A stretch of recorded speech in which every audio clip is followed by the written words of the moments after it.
G'day guys, my name is Corey and I run the Designs by FR YouTube channel. Today's video is sponsored by MSI and they reached out to us to do 3 different tiered builds for you guys. Today's build is the enthusiast system rocking the MSI RTX 2080 Super Gaming Trio X. That is a mouthful. The MSI Z490 UNIFY motherboard, the Intel i7-10700KF CPU, and 32 gigs of RAM, all housed within the sleek MSI SEKIRA 500p tempered glass case. As always, I'll leave all specs in the description if you are interested. You guys also want benchmarks, so sit back, relax, and enjoy the build. And a quick announcement from our buddies over at Dashlane. How often are you asked to remember passwords for numerous amounts of websites, each with their own password requirements? It becomes very frustrating. After all, I can't even remember my own birthday. Today's video sponsor, Dashlane, is here to help. Dashlane stores all of your individual passwords so you don't have to spend time resetting and forgetting. Dashlane has all of your information encrypted, so it is completely safe. One of my favorite features is the autofill of card details and addresses, so you can check out really quickly. Dashlane also comes with a built-in VPN. VPNs are becoming more and more important for browsing the internet securely, and they allow you to access content which may not be available in your country. If you are interested, you can try Dashlane on your first device free at dashlane.com/IFR. And if you decide to upgrade to premium, you can use the code IFR for 25% off premium. We've been using this service for quite a while now, and I highly recommend checking it out.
For today's testing, we'll be running a number of tests testing at both 1080p and 1440p ultra settings unless otherwise stated. According to Steam, 1080p followed by 1440p are the two most popular gaming resolutions. As previously stated, the system is running an MSI RTX 2080 Super paired with a 10700 KF processor. Now, we have been running the system for 30 minutes prior to testing to allow for the loop and the hardware to heat up. Ambient temperature in the room is 20 degrees Celsius. The CPU is idling at 25 degrees and the GPU is idling at 32 degrees. Under full load, we saw the CPU max out at 60 to 70 degrees. It varied upon all of the cores, and the GPU at around 68 degrees Celsius. Power draw for the CPU at full load was 215 watts, and for the GPU we saw around 231 watts. Our first test is CINEBENCH R15, where we stressed the multiple cores to render out an image. The CPU scored 2018, which was the average of multiple runs. We loaded up CINEBENCH R20 next and stressed multi-core performance as well as single core. The 10700 KF scored 4,941 points, putting it around 1400 points behind our overclocked 10900K, which is a 10-core CPU, and we had it running at 5 GHz or cores. But of course, if we did apply an overclock to this 10700 KF, then that would bridge the gap quite a few hundred points. And the single core performance was 507. Call of Duty Modern Warfare was the first game that we tested. We loaded it up at 1080p ultra settings and observed an average of 199 FPS. With ray tracing enabled, we saw a decrease in FPS to 183.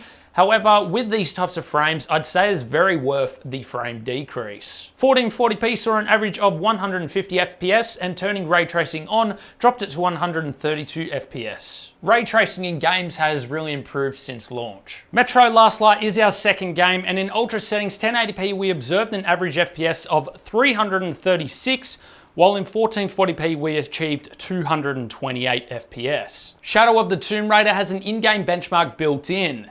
1080p ultra settings we scored 141 FPS, and 1440p we scored 114 FPS. In all of our game titles, we were able to max out 1440p ultra settings, which is to be expected from a high-end system like this. In total, the build cost came to 4,171 Australian dollars, which is about 3,000 US dollars. This build is primarily for gaming, so justifying paying the extra $320 for the 10900K CPU for little to no game performance boost was not really an option. We were actually able to compare the performance of the 2080 Ti to our MSI 2080 Super and see what the price to performance was like. Using Metro Last Light as an example, we scored 248 FPS in 1440p with our 2080 Ti, while the 2080 Super scored 228 FPS. Now this is about an 8% difference in performance,